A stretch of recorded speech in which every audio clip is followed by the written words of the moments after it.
अस्सलाम वालेकुम and welcome to my channel. आज की वीडियो हमारी दोबारा साउथ कोरिया स्कॉलरशिप के बारे में है। जो लास्ट वीडियो थी वो उन स्टूडेंट्स के बारे में थी जो कि बीएस के बाद फुल फंडेड स्कॉलरशिप पर साउथ कोरिया जाना चाहते हैं।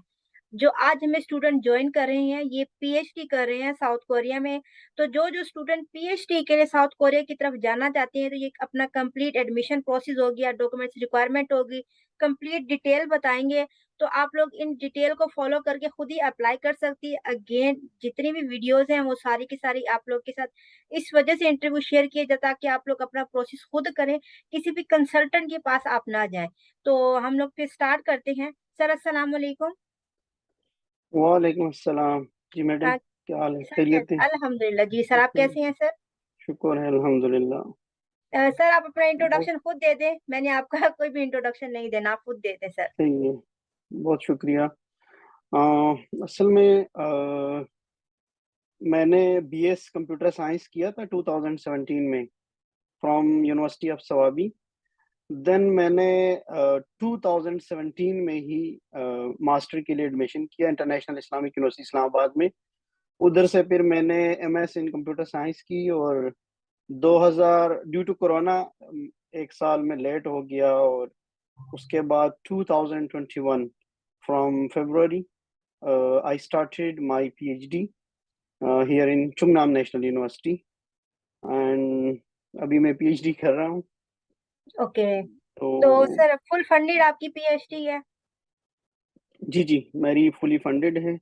और इसके साथ साथ मैं जब मास्टर कर रहा था तो उसी साल मुझे जॉब मिली थी higher education commission of Pakistan में। ओह तो नाइस। 3 साल मैंने उधर भी जॉब किया है Higher education commission of Pakistan में as hmm. A IT assistant. Okay. तो अभी आप सर इन्वायरमेंटल आईटी इंजीनियरिंग कर रही हैं? जी जी जी, मैं ठीक है। तो एनवायरमेंटल आप आईटी इंजीनियरिंग। तो आपका जो मास्टर था वो भी इन्वायरमेंटल से रिलेटेड था? नहीं नहीं, मेरा जो बैकग्राउंड है वो बीएस कंप्यूटर साइंस और एमएस कंप्यूटर साइंस। अच्छा। जी जी। तो हम्म। लेकिन ये होता ये है साउथ कोरिया में कि इधर डिफरेंट, हर यूनिवर्सिटी में डिफरेंट डिपार्टमेंट्स होते हैं, और उसी डिपार्टमेंट्स के अंदर फिर गवर्नमेंट से कुछ प्रोजेक्ट्स मिलते हैं। तो फिर उसी प्रोजेक्ट्स के लिए ये एक नया डिग्री टाइटल खोल देते हैं। मतलब जैसा कि एनवायरमेंटल इंजीनियरिंग है या कंप्यूटर साइंस है, कंप्यूटर इंजीनियरिंग है, तो ये क्या करते हैं, ये दो डिपार्टमेंट को मर्ज करते हैं और फिर उसी दो डिपार्टमेंट के अंदर एक नया डिपार्टमेंट खोल देते हैं। तो ओके। इसी तरह मेरा जो मतलब टाइटल है तो वो इन्वायरमेंटल आईटी इंजीनियरिंग हो गई। तो हम्म। हमारा जो मतलब जो प्रोजेक्ट है तो उसमें इन्वायरमेंटल की भी प्रोफेसर्स हैं और उसमें एआई के भी प्रोफेसर्स हैं। तो इसी हम्म। तरह मतलब ये एक मर्ज डिपार्टमेंट है ना। ओके, एआई मतलब आर्टिफिशियल इंटेलिजेंस। जी जी जी, artificial okay. Intelligence. Okay sir, आप अपना स्टूडेंट कार्ड अगर शेयर करना चाहें हमारे साथ। जी, ये मेरा स्टूडेंट कार्ड है। Okay. Thank you so much sir. अच्छा सर, अभी जो स्टूडेंट पीएचडी के लिए मूव करना चाहते हैं साउथ कोरिया की तरफ तो उनका फर्स्ट स्टेप क्या होगा? पीएचडी के लिए मतलब दो तरीके हैं। एक तो ये है कि अगर एक स्टूडेंट पाकिस्तान से बैचलर कर लेता है बीएस 4 ईयर, या अगर जो ट्रेडिशनल पुराना सिस्टम था उसमें एम बीएससी और एमएससी 2-2 साल का, तो वो भी 16 ईयर एजुकेशन है। तो उसके बाद एक साउथ कोरिया में होता है, एक इंटीग्रेटेड प्रोग्राम होता है। कंबाइन जो आपका मास्टर और पीएचडी, ये कंबाइन डिग्री होती है। तो उसका जो मिनिमम ड्यूरेशन है, मतलब जो नॉर्मल ड्यूरेशन है उसके लिए 5 साल है। तो 5 साल में आपका एक इंटीग्रेटेड प्रोग्राम हो जाता है, तो आपकी मास्टर भी हो जाती है और आपकी पीएचडी भी हो जाती है। इसके अलावा फिर जो सेकंड मेथड है वो है कोई बंदा एमएस कर ले, बीएस कर ले, फिर एमएस कर ले पाकिस्तान से, और एमएस के बाद फिर वो पीएचडी के लिए आना चाहे तो वो फिर आ सकते हैं पीएचडी के लिए भी, लेकिन बीएस के बाद भी पॉसिबल है। उसका फिर डिफरेंट प्रोसीजर्स है। तो वो अगर मैं बता दूंगा डिटेल में। हम्म। या अगर आप बताना चाहें तो आपकी मर्जी है, अदरवाइज जो हमारी प्रीवियस वीडियो थी वो उसी के बारे में थी, इंटीग्रेटेड प्रोग्राम। वो स्टूडेंट इंटीग्रेटेड प्रोग्राम पे गई हैं बीएस के बाद जी साउथ जी जी कोरिया में जी फुल फंडेड स्कॉलरशिप पर। जी, जी।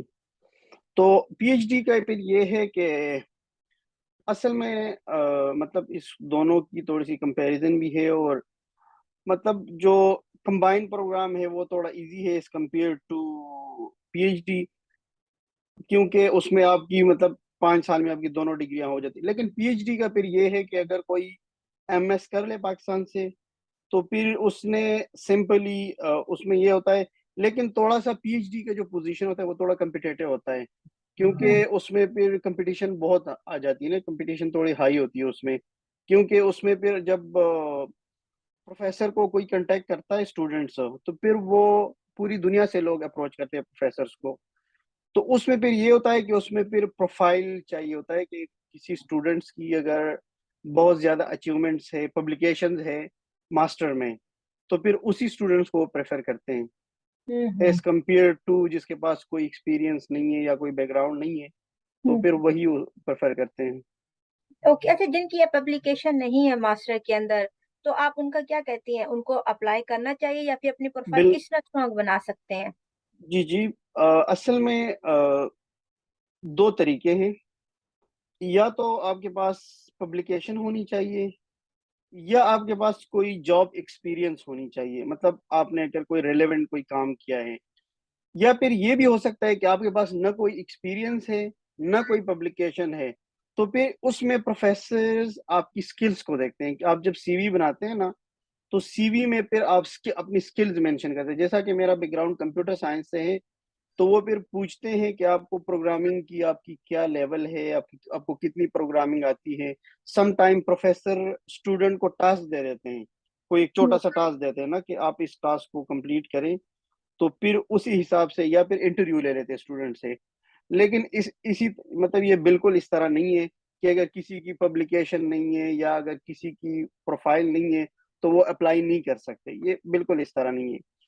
ओके। आपका अगर प्रोफाइल ज़ीरो भी है, तो आप तब भी अप्लाई कर सकते हैं, क्योंकि इधर मास्टर और पीएचडी इसका मतलब यही है कि आप एक मतलब आपने रिसर्च सीखनी है, तो आप एक रिसर्च रिसर्च के फील्ड में आप एक नई मतलब एक आप एक नए स्टूडेंट हैं और आपने रिसर्च सीखनी है, तो फिर इधर जब स्टूडेंट आते हैं उनको एनवायरनमेंट फिर मिल जाता है और वो फिर सीख जाते हैं।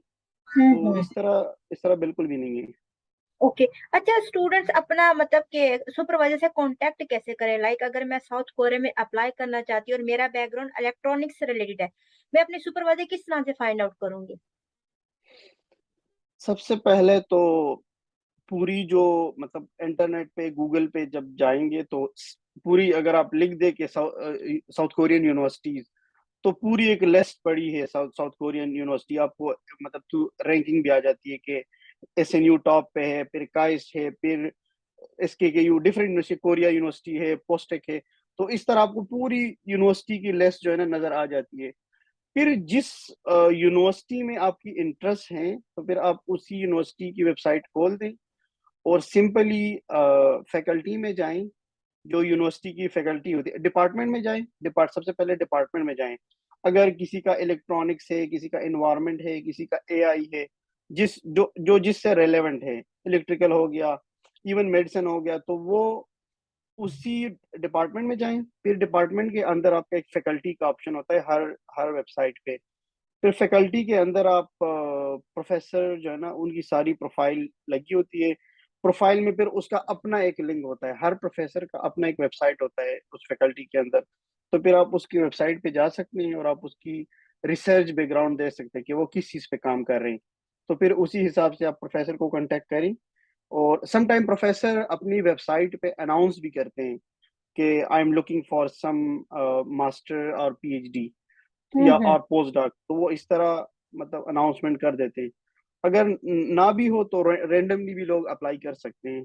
तो हुँ, फिर हुँ। इसी तरह प्रोफ़ेसर अगर प्रोफ़ाइल से इम्प्रेस हो गया, तो वो फिर कॉन्टैक्ट करता है और फिर इसी तरह आपका एक्सेप्टेंस और ये चीज़ें प्रोसीड होती है। हुँ, हुँ। अच्छा इसमें हमें जैसे अगर मैं किसी सुपरवाइज़र फैकल्टी में जाके मैं किसी सुपरवाइज़र का वेबसाइट में चेक कर रही हूँ, क्या मुझे उसके रिसर्च पेपर पहले पढ़ने चाहिए कॉन्टैक्ट करने से पहले? तो लाइक एक बेस्ट वे है कि अगर आप एक प्रोफ़ेसर की पब्लिकेशन पढ़ें और आपको भी उसमें इंटरेस्ट हो, ऐसा भी नहीं है कि आपको मतलब आप हर प्रोफेसर के प्रोफाइल में जाएं और हर एक की एक दो पेपर पढ़ें और आप कहें कि हाँ ये तो मेरे से मैच करता है, ये मेरे से मैच करता है। तो इस तरह बिल्कुल नहीं है। जो आपके साथ रिलेवेंट है तो इट्स बेटर कि आप उसी पे जाएं और उसी को कांटेक्ट करें। अच्छा, ये तो हमारा फर्स्ट प्रोसेस हो गया ना, कि अगर हम लोग पीएचडी की तरफ मूव करना चाहते हैं, हम लोग यूनिवर्सिटीज जो है वो लिख के उन पे जाके अपनी फैकल्टी, अपने रिलेटेड डिपार्टमेंट में जाके सुपरवाइजर को कांटेक्ट करें।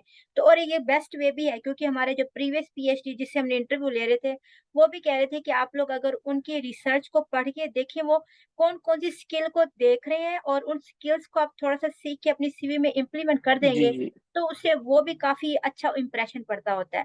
जी जी अच्छा जी। सर, नेक्स्ट जो क्वेश्चन अक्सर स्टूडेंट करते हैं कि हमें रिसर्च प्रपोजल किस तरह से बनाना चाहिए, सीवी किस तरह से बनानी चाहिए हमें।